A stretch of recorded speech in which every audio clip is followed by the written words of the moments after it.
मीरा जी के पति भी पधार गए और देवर ऐसा भारी विरोध, निकल पड़ी। कोई जिंदगी में कहीं भी अगर आपने सुना हो कि मीरा जी को किसी ने काम भाव से टच किया है तो हमें बता देना। गिरधर का छत्र छाया कृपा का बना रहता, कोई ऐसे थोड़ी सीम की चाप सके को तासु बड़ रखवार रमापति जासु। ऐसा नहीं कि ये नहीं कि मतलब स्त्री शरीर तो कोई भी शोषण कर सकता है, सबका शासन करने वाला काल का भी महाकाल प्रभु है, ऐसा नहीं। एक से एक महान शादियां हुई। आप रसिक अनन्यमाल पढ़े हो? गंगा यमुना बाई कर्मठी बाई कर्मठी, एक से एक महान। तो जो गंगा यमुना बाई थी इतनी सुंदर थी और नवयुवती ब्रह्मचारिणी। अच्छा, गरीबी से यहाँ वृंदावन में वास उस समय, तो वस्त्र भी ऐसे मलिन वस्त्र, वो स्नान करके यमुना जल लेकर ठाकुर सेवा के लिए अपनी कुटिया के लिए जा रही थी। वो हसन बेग सो क्या अजीज बेग क्या नाम था उसका, अकबर सम्राट का भांजा था, तो वो आया हुआ था दौड़े पे अपने राजसीली। उसने देखा इतनी सुंदर नारी और ऐसे रह रही।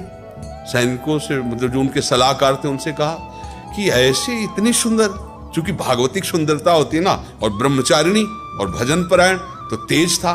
बोले इतनी सुंदर और ऐसे रह रही अव्यवस्था में, इनको लाओ ना हमारी सेवा में। बोले सरकार ये आपकी सेवा में आने वाली नहीं है, ये भजन करने वाली विरक्त जन है, अर्थात ये किसी प्रलोभन से नहीं है। और उसका मन बिगड़ गया उनको देख करके।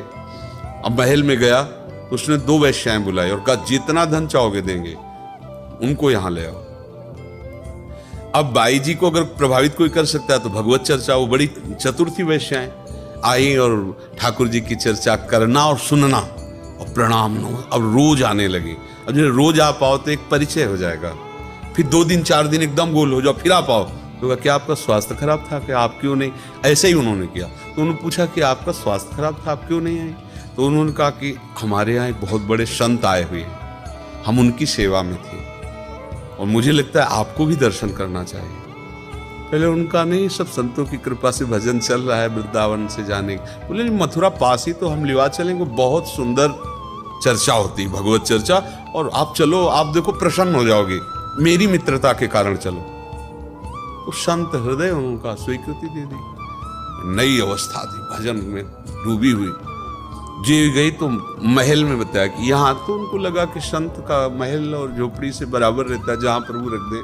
जैसे तो शायद होंगे धनी मानी जन, उनका आदर करके अंदर रख ले। जो ये अंदर हुई तो बाहर से साकर लगा दी। और अंदर जब तो देखा वही उनका भांजा खड़ा हुआ था। दृष्टि देखते, काम की दृष्टि और सामान्य दृष्टि में अंतर होता है। माताओं बहनों में इतनी विवेक शक्ति होती है, एक दृष्टि में पहचान लेंगे गंदी दृष्टि से देख रहा है या अच्छी दृष्टि से देख रहा है। उन्होंने देखा और उनका सुनो, बड़े प्यार से कहा ये जीवन राधा वल्लभ लाल को समर्पित है, आगे कदम मत बढ़ा देना, नहीं तो तुम्हारा अमंगल हो जाएगा, तुम हमारा तो कुछ नहीं कर सकते। पर वो राज वैभव से, अब उसको कोई भय थोड़ी था, कोई ज्ञान तो था नहीं। जे आगे बढ़ा, आंख मूंदा और श्री हरिवंश श्री हरिवंश श्री हरि। सामने बबर शेर प्रकट हो गया, दहाड़ बेहोश हो गया, पैजामा गीला हो गया उसका। और बाई जी अंतर ध्यान यहाँ वृंदावन में अपनी कुटिया में, बहुत बार ऐसा भयानक भय, वो आंख खोले तो डरे, आंख खोले तो डरे। सब लोगों ने कहा बाई जी का चमत्कार है, उनके पास उनको लाए और कहा क्षमा कर दीजिए। उनका नहीं, हमें कोई रोष नहीं है, ये तुम्हारी वृत्ति थी, गंदी व्यक्ति तुम्हारी वृत्ति थी, पर हम ये जरूर कहेंगे कि जो भजन करने वाले जन है, आप शासक हो, आप इनको ऐसी दृष्टि से मत देखो, जाओ भगवान तुम्हारा मंगल। तो उनका कुछ भेंट ले, उनका नहीं, हमें भेंट की जरूरत नहीं, तुम ऐसा न समझो कि हम गरीब हैं, परम धन राधा नाम हमारे पास, हमको ये तुम्हारे सोना चांदी इन सबसे कोई, तो भगवान रक्षक है। ऐसा नहीं, आज तक ऐसा बाहरी दिखावे में हो जाएगा, अगर आप में पूर्ण भगवत निष्ठा है और पूर्ण भगवत, तो ऐसा कोई सीम की चाप सके को तासु बड़ रखवार रमा। 1-2 शास्त्रों हुई है, शास्त्रों। पति विरोध में हो गया मान सिंह के भाई माधव सिंह, श्री रत्नावती जी की, जो भगवत भक्ति में उतरी तो वही विरोध कर दिए, मोड़ मुड़ा के संतों के बीच में बैठ गई, रानी थी। अब तो बड़ी इज्जत की बात, तो जंगली शेर पिंजड़े में बंद करवा करके, और ठीक रानी जहां ठाकुर जी की सेवा कर रही थी वहीं दरवाजे पे छोड़ा गया। ऊपर बालकनियों में चढ़े हुए सब वो सैनिक देख रहे थे जो लाए थे सिंह को, और जे ही उनका पिंजरा खोला गया, सिंह दहाड़ कर निकला, तो दासी जो उनकी सेवा में रहती, उनका महारानी शेर, तो उन्होंने मुड़ के देखा, बोले सिंह नहीं नरसिंह, मेरे भगवान आ रहे हैं। वही पूजा की थाल लेकर नजदीक गए, तिलक लगाया, आरती की, माला पहनाया, गाय के बछड़े की तरह खड़ा रहा हो शेर, और बस घूमा, मारी छलांग, तो जो लाए थे ना बालकनियों में खड़े थे, फाड़ के फेंक दिया सबको और निकल गए। कोई ऐसा कैसे हो सकता है? हाँ, हमारी शरणागति ठीक नहीं है, हमारे आचरण ठीक नहीं है, तो बाहरी दृश्य में आप कह सकते देखो ये संत है, या ये देखो वो घटना हो गई, उसकी आंतरिक वृत्ति भगवान देखते हैं। आज तक कभी ऐसा नहीं हुआ कि कोई भगवान के मार्ग में चले और अनाथ जैसा उसका व्यवहार हो जाए। हाँ, इस बेस का दुरुपयोग करेंगे, अंतर से हम गलत होंगे तो चौड़े पे हमें दंड मिलेगा, भले हम उसमें निरपराध हों जिसमें दंड मिल रहा है, समझना। बाहर से लग रहा है बिल्कुल 100% नहीं किया, लेकिन वो भीतर का जो पाप है ना, वो चौड़े पे बिना अपराध के अपराधी मानकर दंड दिया जा रहा है।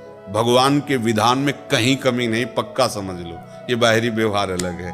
तो जब तक माता पिता हैं तो उनके अनुशासन में रहकर भजन करो, और फिर आगे ठाकुर जी का भरोसा है। तो ऐसा नहीं कि वृद्ध हो जाएगा तो फिर कौन देखेगा, आगे ये नहीं रहेंगे तो कौन देखा, वो तो प्रभु ही देखते हैं ना। अब हम बच्चापन से निकले थे 13 वर्ष से, आज तक हमारा कौन सहयोगी? वही तो सहयोगी है, उनके सिवा हमारा किसी से परिचय नहीं। सब देखो व्यवस्था उन्हीं की तो है, हम क्या लाए थे, हम क्या जानते थे किसी को? सब उन्हीं के संबंध से तो है, सब उन्हीं को तो जानते हैं। तो ऐसा विश्वास भी न करे कि आगे क्या होगा। नहीं, विश्व का भरण पोषण करने वाले भगवान अपने जनों की ऐसी व्यवस्था, अगर आज जो हमारी व्यवस्थाएं ना होती तो हमारी जानते हो कितनी दुर्गति होती।